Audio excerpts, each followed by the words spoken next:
தாக்கலானது Puducherry budget. பொதுத் தேர்வுகளில் முதல் 3 இடங்களை பெறும் அரசு பள்ளி மாணவர்களுக்கு ஊக்கத்தொகை வழங்கப்படும். முதல்வர் ரங்கசாமி அறிவிப்பு.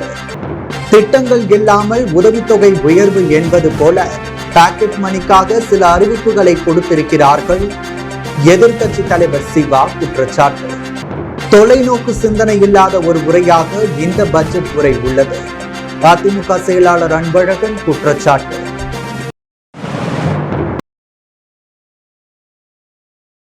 புதுச்சேரியில் ரேஷன் கடைகள் திறக்கப்பட்டு விலையில்லா அரிசி, மானிய விலையில் பருப்பு வகைகள், சர்க்கரை, சமையல் எண்ணெய் ஆகியவை மீண்டும் வழங்கப்படும் என முதல்வர் ரங்கசாமி அறிவித்துள்ளார். புதுவையில் 2024-25 நிதியாண்டிற்கான பட்ஜெட் இன்று தாக்கல் செய்யப்பட்டது. நிதித்துறைக்கு பொறுப்பு வகிக்கும் முதலமைச்சர் ரங்கசாமி பட்ஜெட்டை சட்டப்பேரவையில் தாக்கல் செய்தார். அதில் 12,700 கோடி ரூபாய்க்கான நிதிநிலை அறிக்கை தாக்கல் செய்யப்பட்டது. முதல்வர் பட்ஜெட் உரையில் மாணவர்களுக்கு காலணி மற்றும் புத்தகப்பை வழங்கப்படும். மீன்பிடி தடைக்கால நிவாரண தொகை 6,500 ரூபாயிலிருந்து 8,000 ரூபாயாக உயர்த்தப்படும். மழைக்கால நிவாரண தொகை 3,000 6,000 ரூபாயாக உயர்த்தப்படும் எனவும், இந்த ஆண்டு முதல் ரேஷன் கடைகள் திறக்கப்பட்டு விலையில்லா அரிசி, மானிய விலையில் பருப்பு வகைகள், சர்க்கரை, சமையல் எண்ணெய் ஆகியவை மீண்டும் வழங்கப்படும். ரேஷன் அட்டையில் பெயர் சேர்த்தல், நீக்கல், புதிய அட்டைக்கு இ-சேவை மையம் மூலம் விண்ணப்பிக்க ஏற்பாடு செய்யப்படும். 11ஆம் வகுப்பு மாணவர்களுக்கு நீட் தேர்வுக்கு தயாராக உதவுவதற்கு பயிற்சி மையம் அமைக்கப்படும். பொது தேர்வுகளில் முதல் 3 இடங்களை பெறும் அரசு பள்ளி மாணவர்களுக்கு ஊக்கத்தொகை வழங்கப்படும். அதாவது 3 இடங்களை பிடிக்கும் மாணவர்களுக்கு முறையே 20,000 ரூபாய், 15,000, 10,000 ரூபாய் ஊக்கத்தொகை வழங்கப்படும். அதே போன்று பாடங்கள் வாரியாக 100க்கு 100 என முழு மதிப்பெண்கள் பெறும் மாணவர்களுக்கு 5,000 ரூபாய் ஊக்கத்தொகை வழங்கப்படும். அரசு பள்ளியில் 6ஆம் வகுப்பு முதல் 12ஆம் வகுப்பு வரை பயின்ற மாணவ மாணவியர் கல்லூரி படிப்பை தொடர மாதந்தோறும் 1,000 ரூபாய் 3 ஆண்டுகளுக்கு உதவித்தொகை வழங்கப்படும். ஆதி திராவிடர் மற்றும் பழங்குடி இனத்தை சேர்ந்த கல்லூரி மாணவியர் மற்றும் பணிபுரியும் மகளிருக்கு 2 சக்கர வாகனம் வாங்க 500 பேருக்கு தலா 1 லட்சம் ரூபாய் வரை நிதி உதவி வழங்கப்படும் உட்பட பல்வேறு அறிவிப்புகளை வெளியிட்டார். முதலமைச்சர் ரங்கசாமி தாக்கல் செய்துள்ள பட்ஜெட் எதிர்பார்ப்பு எதுவும் இல்லாமல் மக்களை ஏமாற்றும் பட்ஜெட் என எதிர்க்கட்சி தலைவர் சிவா குற்றம் சாட்டியுள்ளார். புதுச்சேரி சட்டப்பேரவை பட்ஜெட் கூட்டத்தொடரில் இன்று நிதித்துறை பொறுப்பு வகிக்கும் முதலமைச்சர் இந்த ஆண்டிற்கான நிதியாண்டிற்கான 12,700 கோடி ரூபாய் பட்ஜெட்டை தாக்கல் செய்தார். பட்ஜெட் கூட்டத்திற்கு பின்னர் செய்தியாளர்களை சந்தித்த எதிர்க்கட்சி தலைவர் சிவா, புதுச்சேரிக்கு ஒன்றிய அரசின் சிறப்பு நிதி எதுவும் கிடைக்கவில்லை, நீண்ட கால திட்டங்கள் ஏதும் இந்த பட்ஜெட்டில் இல்லை, குறிப்பாக தொழில் வளர்ச்சிக்கு எந்த ஒரு அறிவிப்பும் குறிப்பிடப்படவில்லை. அத்தோடு மின்துறை தனியார் மையம் அறிவிப்பு வெளியிடப்பட்டுள்ள நிலையில் மக்களை கேட்காமல் smart meter, electric meter, prepaid meter என யாரையும் கேட்காமல் அரசின் ஒப்புதல் இல்லாமல் 450 கோடி ரூபாய் செலவு செய்யப்பட்டுள்ளது. யாரிடம் கேட்டு இதனை செலவு செய்தார்கள் என்பது தெரியவில்லை. பட்ஜெட்டில் 500 கோடி ரூபாயில் மின்துறை நவீனப்படுத்தும் என்று தெரிவித்திருக்கின்றனர். எந்த அடிப்படையில் நவீனப்படுத்தும் என்ற திட்டமிடல் இல்லை. துறைமுகத்தை தூர்வாரி இருந்தால் சரக்கு கப்பல்களை கையாண்டு வருவாய் ஈட்டி இருக்கலாம். அதற்கான திட்டமிடல் எதுவும் இல்லை என தெரிவித்துள்ளார். பல ஆண்டுகளாக கரசூர் வரைபடம் தயாரித்துக் கொண்டிருக்கிறோம் என்று கூறுவதை இந்த ஆண்டும் கூறியிருக்கின்றனர். என்னதான் செய்ய போகிறார்கள் என்று தெளிவாக குறிப்பிடப்படவில்லை. ரங்கசாமி நிர்பந்தத்தின் பேரில் இந்த பட்ஜெட்டினை தாக்கல் செய்துள்ளார். மிகுந்த எதிர்பார்ப்பை ஏற்படுத்தி இருக்க வேண்டிய பட்ஜெட் எதிர்பார்ப்பு எதுவும் இல்லாமல் மக்களை ஏமாற்றும் பட்ஜெட்டாக அமைந்துள்ளது என குறிப்பிட்டுள்ளார். பாஜக அதிருப்தி. சட்டமன்ற உறுப்பினர்கள் கூறுவது எல்லாம் பாஜக கருத்தாக இருந்தால் அந்த அரசுக்கு ஆதரவு அளிக்கும் நிலையில் இருந்து பாஜக வெளியே வந்துவிடலாம் என அதிமுக மாநில செயலாளர் அன்பழகன் தெரிவித்துள்ளார். முதலமைச்சர் இந்த பட்ஜெட்டில் அறிவித்துள்ளது அதற்கு பாராட்டுதல்களை தெரிவித்துக் கொண்டார். இருந்தாலும் தொலைநோக்கு சிந்தனை இல்லாத ஒரு உரையாக இந்த பட்ஜெட் உரையுள்ளதாக கூறியுள்ளார். கடந்த முறையும் அறிவித்த திட்டங்களை இந்த ஆளும் பாஜக அரசு செயல்படுத்தாமல் உள்ளது. இதை கண்டித்து எதிர்க்கட்சியினர் வெளிநடப்பு செய்திருக்க வேண்டும், ஆனால் செய்யவில்லை. எனவே புதுவையில் எதிர்க்கட்சிகள் இல்லாத நிலை உள்ளது என்றார். பாஜக அதிருப்தி. சட்டமன்ற உறுப்பினர்கள் கூறுவதையெல்லாம் பாஜக கருத்தாக இருந்தால் இந்த அரசுக்கு ஆதரவு அளிக்கும் நிலையிலிருந்து பாஜக வெளியே வந்துவிடலாம் என்றும், வெளியே வந்துவிட்டு இது போன்ற கருத்துக்களை கூறினால் ஏற்புடையதாக இருக்கும். இல்லையென்றால் முதலமைச்சர் கோபம் அடைந்து அவர்களை கூட்டணிகளிலிருந்து வெளியேற்றலாம். ஆனால் இவை இரண்டும் நடக்கக்கூடாது என அதிமுக மாநில செயலாளர் அன்பழகன் தெரிவித்துள்ளார். புதுச்சேரி மக்களிடையே பாரதிய ஜனதா கட்சிக்கு அவப்பெயர் ஏற்படுத்தும் வகையில் முதல்வர் ரங்கசாமி செயல்படுவதாக பாஜக அதிருப்தி சட்டமன்ற உறுப்பினர்கள் குற்றம் சாட்டியுள்ளனர். புதுச்சேரியில் இன்று நடைபெற்ற பட்ஜெட் கூட்டத்தொடரில் முதல்வர் ரங்கசாமி நிதிநிலை அறிக்கையினை தாக்கல் செய்தார். கூட்டத்தின் முடிவில் பாஜக அதிருப்தி சட்டமன்ற உறுப்பினர் கல்யாண சுந்தரம், ஜான்குமார், ரிச்சர்ட் ஜான்குமார், அசோக் மற்றும் பாஜக ஆதரவு சட்டமன்ற உறுப்பினர் அங்காளன் ஆகியோர் கூட்டாக செய்தியாளர்களை சந்தித்தனர்.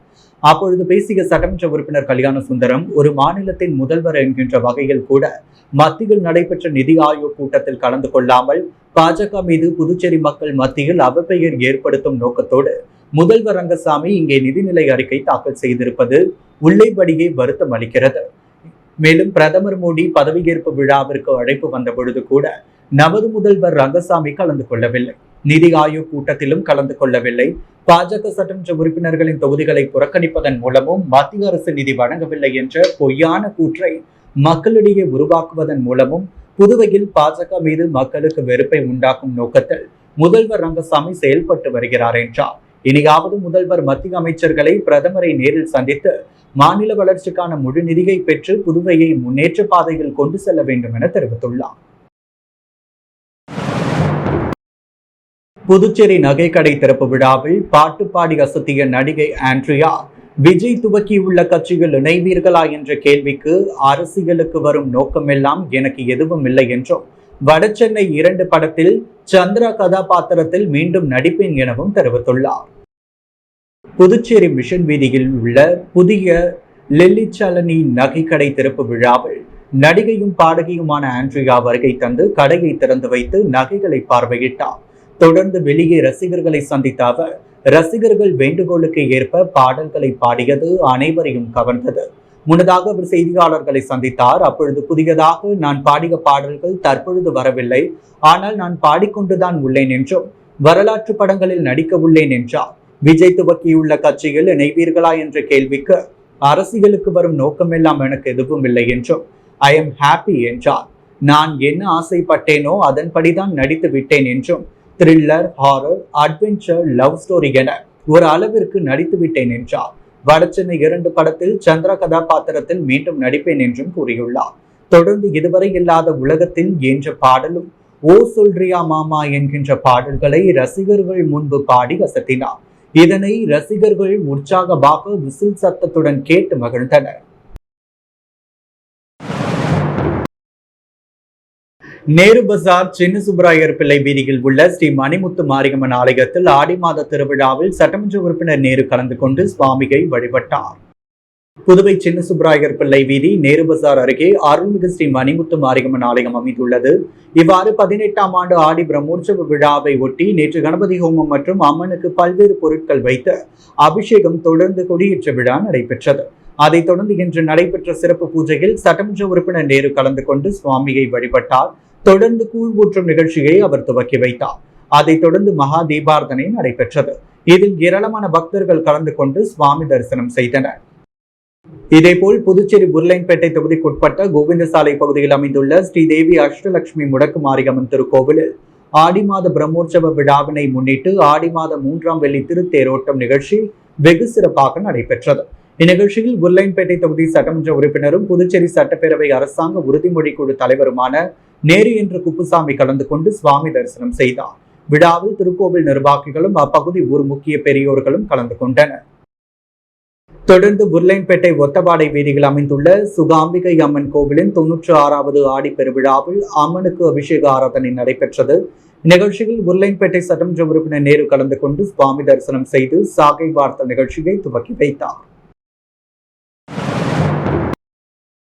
மதகடிப்பட்டு கலித்தீர்த்தால் குப்பம் பகுதியில் தீ விபத்தில் பாதிக்கப்பட்ட குடும்பத்திற்கு சட்டமன்ற உறுப்பினர் அங்காளன் நேரில் சென்று நிவாரண உதவி வழங்கி ஆறுதல் கூறினார். புதுவை மாநிலம் திருபுவனை சட்டமன்ற தொகுதிக்குட்பட்ட மதகடிப்பட்டு அடுத்த கலித்தீர்த்தால் குப்பம் திருக்கனூர் சாலையில் வசித்து வருபவர் வெற்றிவேல், அவரது மனைவி கம்சலா. கணவனை இழந்த இவர் தற்பொழுது கூலி வேலை பார்த்து வருகிறார். இந்நிலையில் நேற்று ஆகஸ்ட் 1ஆம் தேதி வெள்ளிக்கிழமை வேலைக்கு சென்றிருந்த நிலையில் காலை அவரது கூரை வீடு தீப்பற்றி எரிந்தது.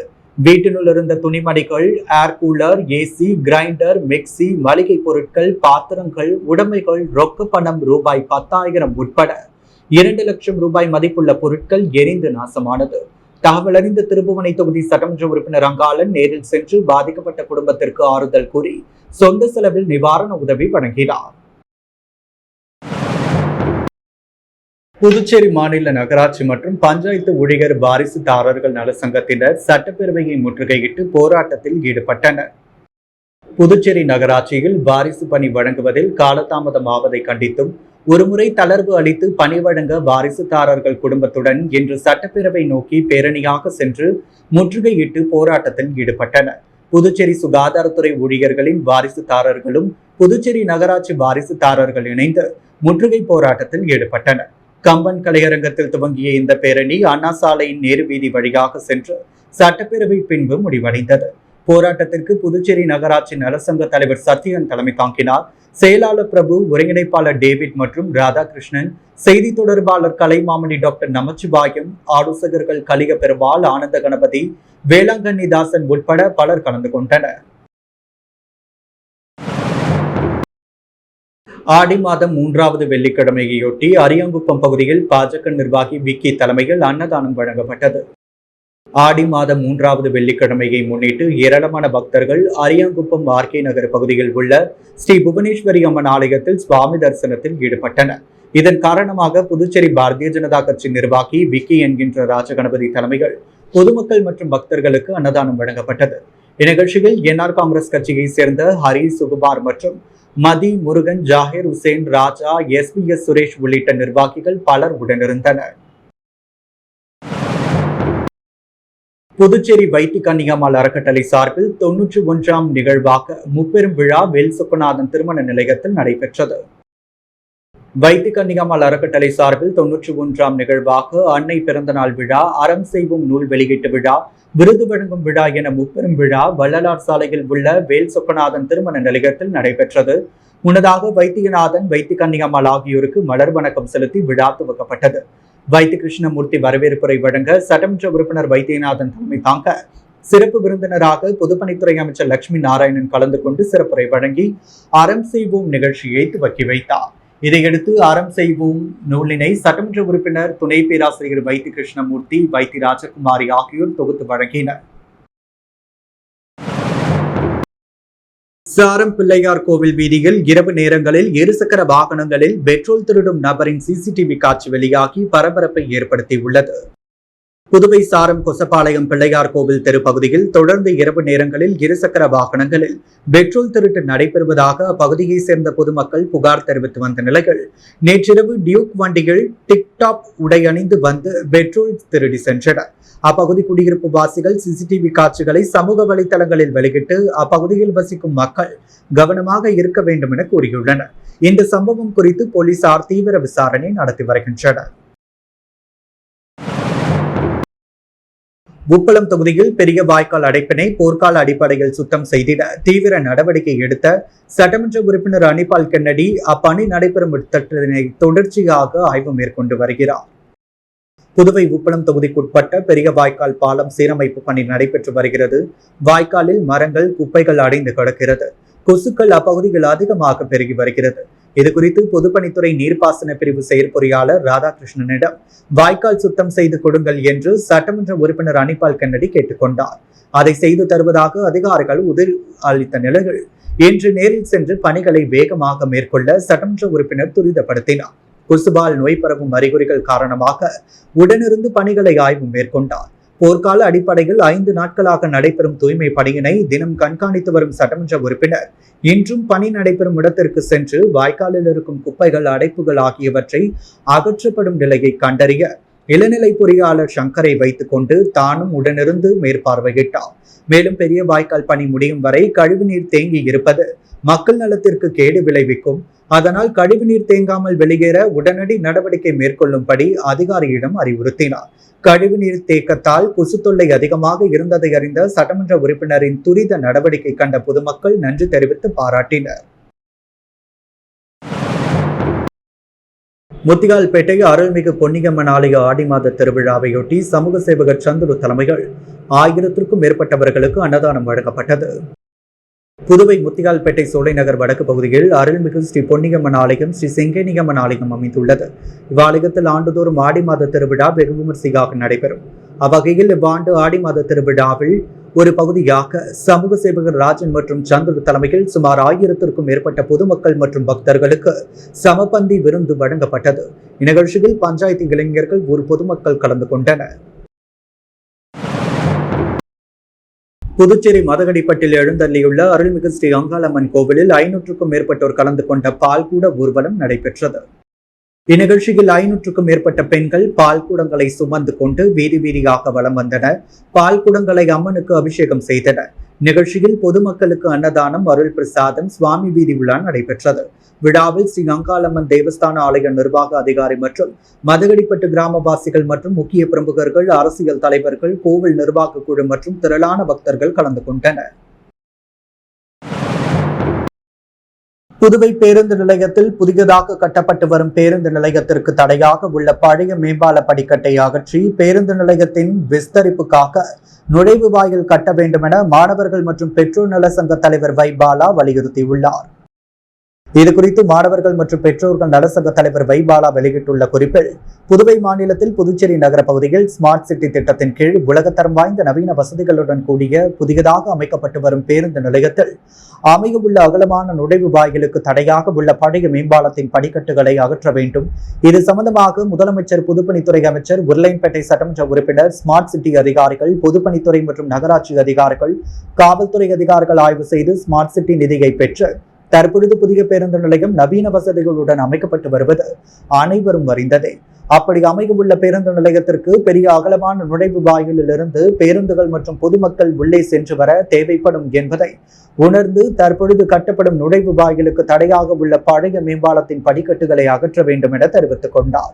தற்பொழுது பராமரிப்பு இன்றி, செயல்பாடு இன்றி, சமூக விரோத செயலுக்கு கூடாரமாக செயல்படும் மேம்பாலத்தை திருத்தி அமைத்து பொதுமக்கள் பயன்படுத்தும் வண்ணம் படிக்கட்டுகளை வெளிப்புறம் உள்ள மலைமலை அடிகள் சாலைகள் அமைத்து தர வேண்டும் எனவும் 30 கோடி ரூபாய் அளவில் உலகத்தரம் வாய்ந்த புதியதாக கட்டப்படும் பேருந்து நிலையத்தில் பொதுமக்களுக்கு பயன்படும் வகையில் கழிப்பிடங்கள், கடைகள், உணவகம், பேருந்து நிறுத்தம் வசதிகள் மற்றும் 4 மற்றும் இருசக்கர வாகனங்கள் நிறுத்தும் வசதிகள், தாய்மார்கள் தாய்ப்பால் ஊட்டும் மறைகள், உள்ளிருப்பு, காவல்துறை, தபால் துறை, ஏடிஎம் வசதி, குடிநீர் வசதி, பயணியர் இருக்கை மற்றும் ஓட்டுநர் மற்றும் நடத்துனர் ஓய்வு எடுப்பதற்கு தனித்தனி அறைகள், பிற மாநிலத்திற்கு நெடுந்தூரம் செல்லும் ஆம்னி பேருந்துகள் தனி நிறுத்தமும் அமைத்திட வேண்டும் என வலியுறுத்தியுள்ளார்.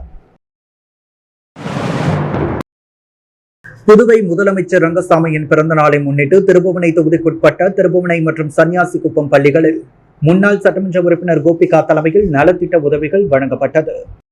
புதுவை மாநில முதலமைச்சர் ரங்கசாமியின் பிறந்த நாளை முன்னிட்டு திருபுவனை தொகுதியின் முன்னாள் சட்டமன்ற உறுப்பினர் கோபிகா தலைமையில் நலத்திட்ட உதவிகள் வழங்கும் விழா நடைபெற்றது. திருபுவனை மற்றும் சன்னியாசிக்குப்பம் அரசு உயர்நிலைப் பள்ளிகளில் கடந்த கல்வியாண்டில் 10ஆம் வகுப்பில் முதல் 3 இடங்களை பிடித்த மாணவ மாணவிகளுக்கு சால்வை அணிவிக்கப்பட்டு நினைவு பரிசுகள், ஊக்கத்தொகை வழங்கி பாராட்டப்பட்டது. இப்பள்ளிகளில் பயிலும் சுமார் 600 மாணவ மாணவிகளுக்கு நோட்டு புத்தகம் உள்ளிட்ட எழுது பொருட்கள், இனிப்புகள் வழங்கி கொண்டாடப்பட்டது. அரியாங்குப்பம் டோல்கேட் கிராமத்தில் எழுந்தள்ளியுள்ள ஸ்ரீ ரேணுகா பரமேஸ்வரி அம்மன் ஆலயத்தில் சமபந்தி விருந்து நடைபெற்றது. புதுச்சேரி அரியாங்குப்பம் கொம்யூன் டோல்கேட் கிராமத்தில் எழுந்தள்ளியுள்ள அருள்மிகு ஸ்ரீ புவனேஸ்வரி அம்மன் ஆலயத்தில் 32ஆம் ஆண்டு பிரம்மோற்சவ விழா நடைபெற்று வருகிறது. இதன் முக்கிய விழாவான இன்று அம்மனுக்கு சிறப்பு பூஜைகள் நடைபெற்று தீபாரதனை காண்பிக்கப்பட்டது. இதைத் தொடர்ந்து இவ்வாலயத்தில் டோல்கேட் கிராம இளைஞர்கள் சார்பில் சமபந்தி விருந்து வழங்கப்பட்டது. இதில் ஏராளமான பக்தர்கள் இந்த நிகழ்ச்சியில் கலந்து கொண்டு சுவாமி தரிசனம் செய்து சமபந்தி விருந்தில் உணவருந்தி சென்றனர். இந்த நிகழ்ச்சிக்கான ஏற்பாடுகளை ஆலய அறங்காவலர் குழு, நாட்டாமை நடராஜன், தலைவர் ஐயனார், துணைத் தலைவர் குப்புசாமி, செயலாளர் ஞானவேல், துணை செயலாளர் செல்வம், பொருளாளர் முருகன், துணை பொருளாளர் சக்திவேல் மற்றும் நிர்வாகிகள் பாவாடை ராஜ், ரமேஷ், மணிகண்டன், கந்தவேல், முருகவேல், மதியழகன் உள்ளிட்ட நிர்வாகிகள் பலர் உடனிருந்தனர். முன்னாள் சட்டமன்ற உறுப்பினர் கார்த்திகேயன் பிறந்த நாளை முன்னிட்டு கூடப்பாக்கம் கிராமத்தில் நலத்திட்ட உதவிகள் வழங்கும் விழா நடைபெற்றது. புதுச்சேரி ஊசுடு தொகுதியின் முன்னாள் சட்டமன்ற உறுப்பினர் கார்த்திகேயனின் பிறந்தநாள் விழாவை முன்னிட்டு ஊசுடு சட்டமன்ற தொகுதிக்குட்பட்ட கூடப்பாக்கம் கிராமத்தில் பொதுமக்களுக்கு நலத்திட்ட உதவிகள் வழங்கும் விழா நடைபெற்றது. விழாவில் சிறப்பு விருந்தினராக கலந்து கொண்ட முன்னாள் சட்டமன்ற உறுப்பினர் கார்த்திகேயன் கேக் வெட்டி இனிப்புகள் வழங்கி சிறப்புரையாற்றினார். விழாவில் ஏழை எளிய பெண்கள் 500க்கும் மேற்பட்டவர்களுக்கு புடவைகளும் பல மாணவிகளுக்கு நோட்டு புத்தகம் வழங்கி சிறப்பிக்கப்பட்டது. நிகழ்ச்சியில் காங்கிரஸ் கட்சி அனைத்து தொகுதி நிர்வாகிகள், பொதுமக்கள் பலர் கலந்து கொண்டனர். மணவெளி கிராமத்தில் எழுந்தள்ளியுள்ள ஸ்ரீ முத்துமாரியம்மன் ஆலயத்தில் குதிரை வாகனத்தில் சுவாமி திருவீதி விழா நடைபெற்றது. புதுச்சேரி அரியாங்குப்பம் கொம்யூன் மணவெளி கிராமத்தில் எழுந்தள்ளியுள்ள அருள்மிகு ஸ்ரீ முத்துமாரியம்மன் ஆலயத்தில் பிரம்மோற்சவ விழா நடைபெற்று வருகிறது. இதில் தினம்தோறும் அம்மனுக்கு சிறப்பு அபிஷேக அலங்காரங்களுடன் மகா தீபார்த்தனை காண்பிக்கப்பட்டு சிறப்பு பூஜைகள், சுவாமி திருவீதி விழா நடைபெற்றது. இதில் நேற்று 8ஆம் நாள் உபயதாரர்கள் திரௌபதி அம்மன் கோவிலில் வீதியை சேர்ந்தவர்கள் உபயத்தில் அம்மனுக்கு சிறப்பு பூஜைகள் நடைபெற்றது. குதிரை வாகனத்தில் சுவாமி திருவீதி விழா நடைபெற்றது. இந்நிகழ்ச்சியில் சிறப்பு அழைப்பாளராக சபாநாயகர் ஏம்பலம் செல்வம் கலந்து கொண்டு சுவாமி தரிசனம் செய்தார். இவ்விழாவிற்கான ஏற்பாடுகளை திரௌபதி அம்மன் கோவில் வீதி மற்றும் விழா குழுவினர்கள், கிராம மக்கள் ஏற்பாடு செய்திருந்தனர். முத்து கோல்ட் ஹவுஸ் வழங்கும் தங்கம் மற்றும் வெள்ளி விலை நிலவரம். தங்கம் 1 கிராம் 6480 ரூபாய். வெள்ளி 1 கிராம் 88 ரூபாய். தாக்கலானது புதுச்சேரி பட்ஜெட். பொது தேர்வுகளில் முதல் 3 இடங்களை பெறும் அரசு பள்ளி மாணவர்களுக்கு ஊக்கத்தொகை வழங்கப்படும். முதல்வர் ரங்கசாமி அறிவிப்பு. திட்டங்கள் இல்லாமல் உதவித்தொகை உயர்வு என்பது போல பாக்கெட் மணிக்காக சில அறிவிப்புகளை கொடுத்திருக்கிறார்கள். எதிர்க்கட்சி தலைவர் சிவா குற்றச்சாட்டு. தொலைநோக்கு சிந்தனை இல்லாத ஒரு உரையாக இந்த பட்ஜெட் உரை உள்ளது. அதிமுக செயலாளர் அன்பழகன் குற்றச்சாட்டு.